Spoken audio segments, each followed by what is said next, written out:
And Denise Richards and lovely Lulu, of course. Thanks for being back for another video, All Things Home. We're so glad you're joining us today, and we're glad to be here educating, entertaining, and also connecting you with somebody out there in this area that can help service you. And having fun. We love to have fun. As we talked about in our last video, Florida is one of the top 10 states that loves to have fun. Yeah, considered the second funnest state in the union. As I like to say, numero dos. You didn't know I spoke Spanish, but I do. Florida is numero dos in fun states in the top 50, which is pretty cool. So watch that video if you want to see what is so fun about Florida. You can watch that video. And a big part is us. Yeah. We're fun. And I think that's why Florida ranks so high. Yeah, and that last video, there's a celebrity. There is a celebrity in the last one. Celebrity. So make sure you watch Just that video and you can take a look. That's an awesome thing to enjoy and have fun. Celebrity. So much fun. Let's jump into today. First of all, here we are at the beginning of August. If you're watching this, maybe the middle of August. Something always entertaining and fun. Well, I don't know if it's fun. Something always happens in August here in Collier County and Lee County, and that is the kids go back to school. And we talked a little bit about that in our last video, but I want to let me just give an example. Be careful for the school buses. A lot of different traffic. And let me tell you this. Don't try to go around the school buses. When those stop signs come out and the lights start flashing for you to stop, they actually do mean stop. Even before the thing comes out, you should be slowing down. Slow it down. And let's say, for instance, you're heading to an appointment on US 41, and there's 3 lanes, and the school bus is stopping all the way to the right lane, and there's 2 more that you could go around that school bus and pass it when it's stopping. Don't do that. That's right. Because you'll get pulled over. I'll speak from experience. My last ticket, I went around a school bus. I know. I didn't know I was going to have to. Oh, I don't know if I can look at you the same way, John. I know. Police officer was so nice, pulled me over, and he said, hey, listen. Well, the bus hadn't completely stopped yet. In my own defense, it had just kind of started to flash, and I don't even know if all the flashers had started yet. Maybe I thought it was just a turn signal. I don't know. But anyways, this stop sign hadn't even come out yet, so I kind of, went right around it. Don't do that because the police officer educated me, and here's what I want to educate with you today, and that is the police officers, they have no wiggle room on writing you a ticket for that. I believe it. They are like... the guy was super nice. Said, listen, I know I saw it. I was right there. It wasn't even stopped yet, but I got to give you a ticket. It's just one of the tickets they cannot even, with my beautiful smile, I could not get out of it. Non-negotiable. Something else that's really important, though, is if you were oncoming to the bus, yes, and there is not a divided median, you too must stop. Now we're giving legal advice. Just saying. So just be careful with school buses now that we're back in that time of year. Let's jump into our actual meat of these videos. I came across an article this week that made me a little concerned.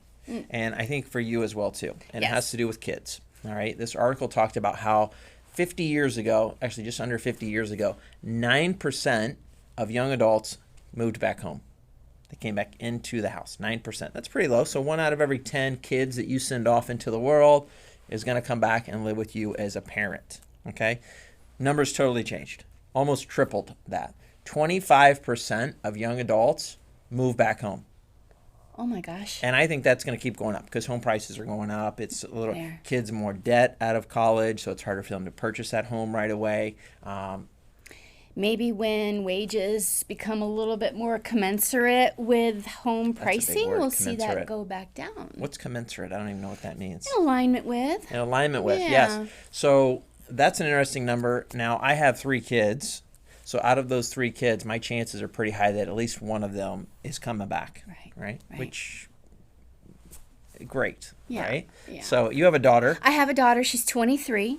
How do you feel about her moving back home? It's not happening, John. Nothing against you, honey. No, I love you. You are the joy of my life, but never coming back home to move in with Mom. That's it. If that means me taking on 12 more jobs to make sure she has her independence, I will do that. But right now, she's completely independent on her own. She's doing a great job. And she's doing a great job, and I could not imagine that happening.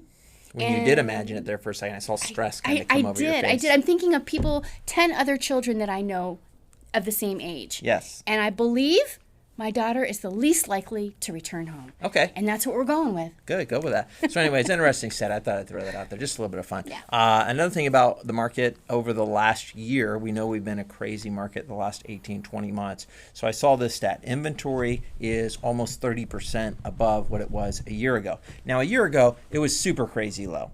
Super crazy low. So 30% is welcomed. Right. Really, to be honest with you. It helps buyers be able to look at more than just one home and then freak out and not be able to go and even think about making an offer. They have to do it right away. Now we're not in that situation. What would you say 30% would equate to in terms of time of inventory? You talk about that a lot, like a month of inventory. So what I've seen, when I looked at stats this morning, we had almost 2.5 months of inventory available. So if no other homes came on the market today, we would still have homes for the rest of August, September, and just right at the beginning of October. So 2.5 months. Now overall, you want a market that's got around 4, 5, maybe even up to 6 months of inventory available. That's a healthy market. Yeah. Right. So we're still in not an unhealthy market, but just it's going to continue to drive prices in a upward motion. Right. So everybody's kind of freaking out that the market's going to crash and things, and it may. Who knows? I mean, I'm not the expert in regards to so much future stuff, just the current stats.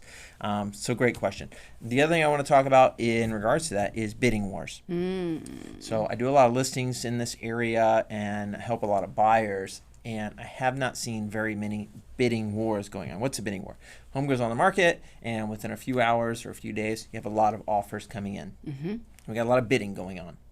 What have you seen there? Because I've in the last 2 weeks, I've only had one home that's had more than one offer. I've seen the same. I think the sellers are softening a little bit. We're starting to get back to pre-pandemic reality at the normal rate of appreciation of homes. And a lot of my finance buyers were having a very difficult time getting their offer accepted. And it's not like that right now. It's much easier. Yeah, so if you are working with an agent, make sure that they help you know how much urgency or maybe play in a contract that you will have so that you get the best deal, so you get the right price as well. So I think those are really important. The other thing, and I didn't mention this to you before the show, but I'm going to throw it out there, 15% of contracts are falling out of contract. So if you've got somebody who writes an offer on a house, I've noticed from a report I saw a couple weeks ago, 15% of those contracts were either the home's coming back on the market, whether it's a financing or the buyer just says, you know what, I don't know if the market's going to keep going in the upward direction. I feel like I'm overpaying. I'm seeing a lot with builders as well too. Buyers are putting homes under contract and they're backing out on their builder contracts as well too. So it's not a huge percent. It's actually a little bit lower than what it was right before COVID. When COVID happened, it was closer to like 18% of contracts were falling apart. But it's still there. People are backing out just because of uncertainty. Yeah, and that really begs the question, educate yourself. Please, everybody needs to really educate yourself. If you're listening to the world news at night and you're taking that for face value, you are doing yourself a disservice. Yeah. Truly. Because they're there to freak you out. Fear, anxiety. All right, let's jump into who are we going to connect them with today. And I know you know this gentleman. I've only met him twice, but you know him a little bit better than I have. You've known him for a few months. Talk about DJ. Who is DJ? What does he do? DJ Jackson is a life coach, and he works with folks, teenagers to older people. He has found a formula to sort of reprogram you from old baggage or old traumas that you might have had going into brand new relationships. And of course, we don't want to bring that junk with us.